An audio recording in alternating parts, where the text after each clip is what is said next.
Hello बच्चों, welcome to MS classes. आज के इस वीडियो में हम लोग पढ़ने वाले हैं 10th क्लास फिजिक्स का एक बहुत बड़ा इंपॉर्टेंट सा टॉपिक्स के बारे में, जो कि F बराबर R/2 होगा। इसको हम लोग प्रूव करेंगे। F और R के संबंध के बारे में हम लोग जानेंगे। तो आइए इस वीडियो का स्टार्ट करते हैं। इसमें सबसे पहले हमको अवतल दर्पण का सहारा लेना होगा। तो सबसे पहले हम लोग अवतल दर्पण बनाते हैं। यहाँ पर इस प्रकार से इसको बाहर से हम लोग क्या करते हैं, रंजित कर देते हैं। और इसमें जो ये प्रधान अक्ष होता है इसको हम लोग खींच देते हैं। इसको हम लोग ध्रुव बोलते हैं और इसको फोकस दूरी बोलते हैं और इसको वक्रता केंद्र बोलते हैं। तो देखो, मुख्य अक्ष के समांतर आती प्रकाश की किरणें दर्पण से परावर्तन होने के बाद वह फोकस से क्या होता है, वो गुजर जाता है। ठीक है बच्चों, अब यहाँ होगा ये, इसका हम लोग नाम देते हैं ए, इसका नाम देते हैं हम लोग बी। ठीक है, ये देखो आपतित किरण हुआ, ये परावर्तित किरण हुआ। यदि इसके बीच में वक्रता केंद्र से लेकर के यहाँ तक जहाँ पर प्रकाश किरण आकर के टकराई है, यदि यहाँ पर हम लोग खींच दूं तो ये अभिलंब का कार्य करेगा। तो ये जो होगा, आपतित किरण और अभिलंब के बीच में बने कोण को क्या कहते हैं हम लोग, आपतन कोण कहते हैं। अभिलंब और परावर्तित किरण के बीच में बने कोण को क्या बोलते हैं, परावर्तन कोण कहते हैं। और हम लोग ये भी जानते हैं आपतन कोण जो है वो परावर्तन कोण के बराबर होता है। तो यहाँ पर त्रिभुज ए बी सी यानी कोण ए बी सी बराबर होगा कोण सी बी एफ के। ठीक है बच्चों, तो इसी चीज का हम लोग यहाँ पर प्रयोग करते हैं।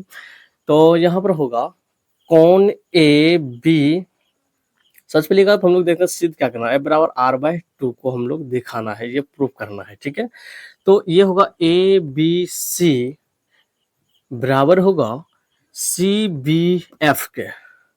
कौन सी बी एफ के, इसको हम लोग मान लेते हैं इक्वेशन नंबर 1।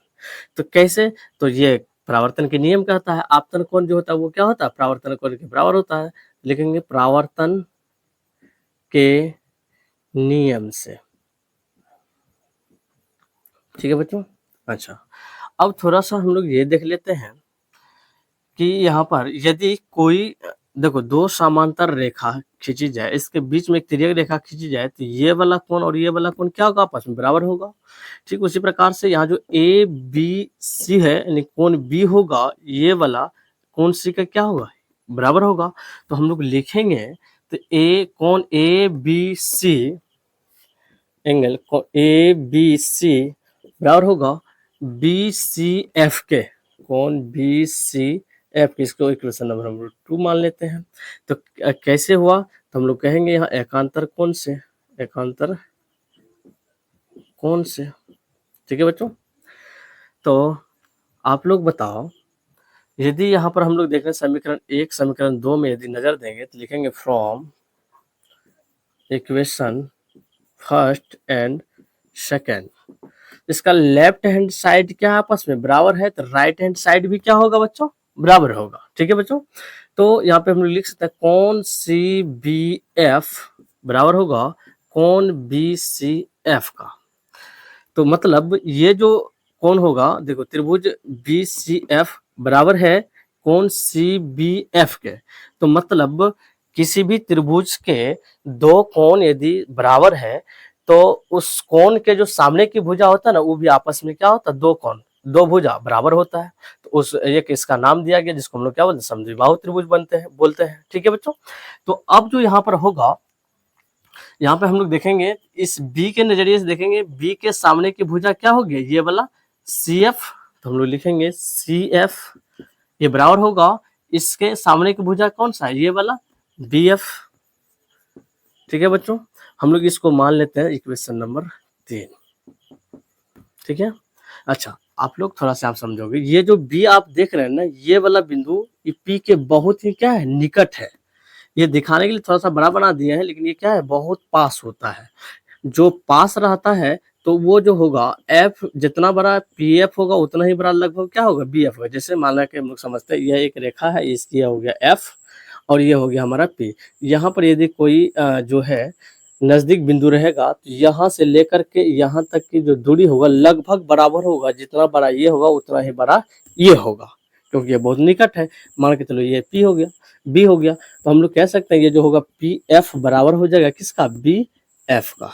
ठीक है बच्चों, तो हम लोग यहाँ पे थोड़ा सा लिखेंगे, माना कि माना कि बिंदु बी पी के बहुत ही क्या है, निकट है। यदि ऐसा कंडीशन है तो तब ये होगा कि पी एफ लिख सकते हैं, पी एफ बराबर होगा बी एफ का। जैसे यहाँ पर हमने अभी लिखा, पी एफ बराबर होगा किसका, बी एफ का, क्योंकि ये बी बिंदु जो है बहुत नजदीक है यहाँ पर, तो ये हो जाएगा हमारा बी एफ। तो इसको हम लोग मान लेते हैं इक्वेशन नंबर 4। आप लोग थोड़ा सा यहाँ पे देखोगे कि समीकरण 3 और 4 को हम लिखेंगे फ्रॉम इक्वेशन 3 एंड 4। इसका जब राइट हैंड साइड दोनों बराबर है, इसका लेफ्ट हैंड साइड भी क्या होगा, आपस में वो बराबर होगा। तो हम लोग यहाँ पे लिख सकते हैं सी एफ बराबर होगा किसका, पी एफ का। ठीक है बच्चों। अच्छा, हमको क्या चाहिए था, हमको आर चाहिए और एफ चाहिए।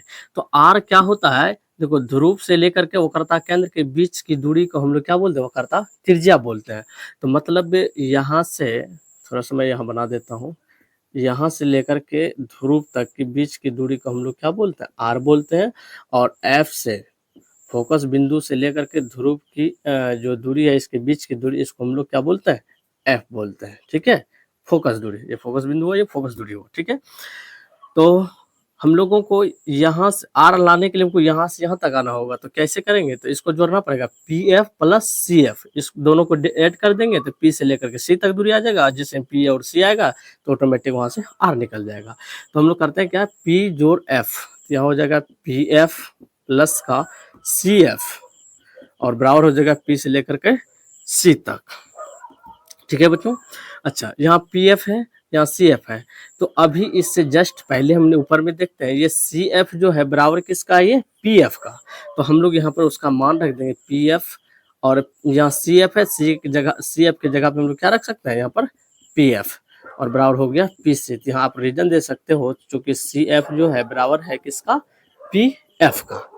तो एगो पी एफ क्या गो हो गया, यहाँ पर 2 पी एफ हो गया। ठीक है बच्चों, और बराबर हो गया पी से। अब हम लोग देखते हैं यहाँ पर ये पी एफ है क्या, पी से लेकर के एफ तक की दूरी को क्या बोलते हैं, एफ बोलते हैं। तो 2 गुना हो जाएगा यहाँ एफ, पी से लेकर के सी तक क्या है, वो करता है त्रिज्या, यहाँ पर हो जाएगा आर। चलो, ये गुणम है, इधर आएगा तो क्या हो जाएगा बच्चों, भागम हो जाएगा। आर बराबर कितना हो जाएगा, ये 2 नीचे आ जाएगा, आर बाई 2 हो जाएगा। इसलिए एफ बराबर जो है आर बाई कितना होगा, 2। यही हमको सिद्ध करना था एफ और आर के बीच में। हम लोग लिखेंगे हेंस प्रूव्ड। ठीक है बच्चों, उम्मीद करते हैं आपको ये वीडियो अच्छा लगा होगा। यदि वीडियो अच्छा लगा तो आप लाइक करें और दोस्तों में शेयर करें। आप जितना इसको ज़्यादा शेयर करेंगे उतना ही मैं अच्छा वीडियो अपलोड करने के प्रयास करूंगा। और एकदम सिंपल सी सरल भाषाओं में हम लेकर आएंगे। और 10th और 12th क्लास के जितने भी सब्जेक्ट होता है, मतलब फिजिक्स हो गया, केमिस्ट्री हो गया, बायोलॉजी हो गया, और इंग्लिश हो गया, और उसके बाद मैथमेटिक्स हो गया, ये जितने भी आएगा आप कमेंट्स बॉक्स में लिखिएगा। आपको जो भी सिलेबस के अंतर्गत जो भी प्रॉब्लम होगा उसको सरल भाषा में हम तोड़ करके बताने की प्रयास करेंगे। ठीक है बच्चों, बने रहें आप लोग MS क्लासेस। थैंक्स।